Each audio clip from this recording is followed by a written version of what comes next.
దేవునికి మహిమ కలుగును గాక. రోమీయులకు రాసిన పత్రిక 8వ అధ్యాయం 1వ వచనం చూస్తే, కాబట్టి ఇప్పుడు క్రీస్తు యేసునందు ఉన్న వారికి ఏ శిక్షా విధి లేదు.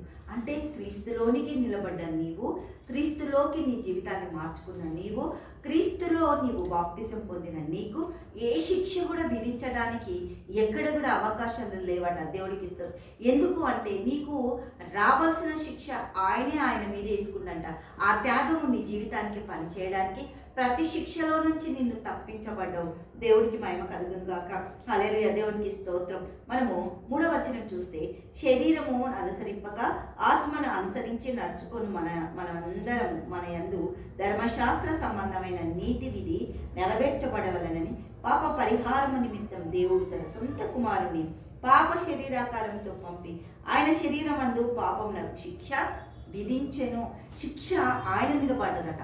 నీ మీదికి నా మీదికి రావాల్సిన శిక్ష, నీతో నాతో మనం పడాల్సిన శ్రమలు, బాధలు, వేదనలు, ఇబ్బందులు అన్నీ కూడా ఆయన మీదే పడ్డాయట. మరి మేమెందుకు స్ట్రగుల్ అవుతున్నాం కదా, మనకు క్వశ్చన్ వస్తుంది. నేను ఎందుకు స్ట్రగుల్ అవుతున్నా, నాకెందుకు ఇలాంటివి జరుగుతున్నాయి, నాకే ఎందుకు ఈ సమస్యలు, నేను ఎందుకు దాటలేకపోతున్నానో దేవుడు ఇక్కడ చెప్తున్నా. 5వ వచనం చూద్దాం. శరీరానుసారులు శరీర విషయముల మీద మనసునుంతుదురు, ఆత్మానుసారులు ఆత్మ విషయము మీద మనసునుంతుదురు. శరీరానుసారమైన మనసు మరణం, ఆత్మానుసారమైన మనస్సు జీవమును సమాధానమునై ఉన్నది. ఎలయనగా శరీరానుసారమైన మనసు దేవునికి విరోధమై ఉన్నది, అది దేవుని ధర్మశాస్త్రమునకు లోబడదు, ఏమాత్రము లోబడనేదు. కాగా శరీర స్వభావము గలవారు దేవుని సంతోషపరచనేరరు.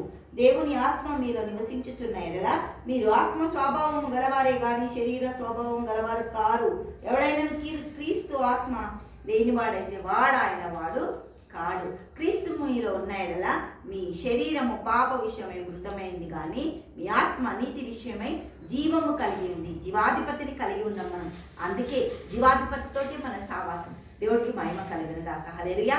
తండ్రి యేసయ్యానికి వందన స్తోత్రాలు. గొప్ప అద్భుతకరుడ, ఆశ్చర్యకరుడ, నీకే స్తుతులు స్తోత్రాలు చెల్లిస్తున్నాను. నీ బిడ్డలందరినీ దీవించి ఆశీర్వదించండి, ఆత్మతో నింపి నడిపించండి.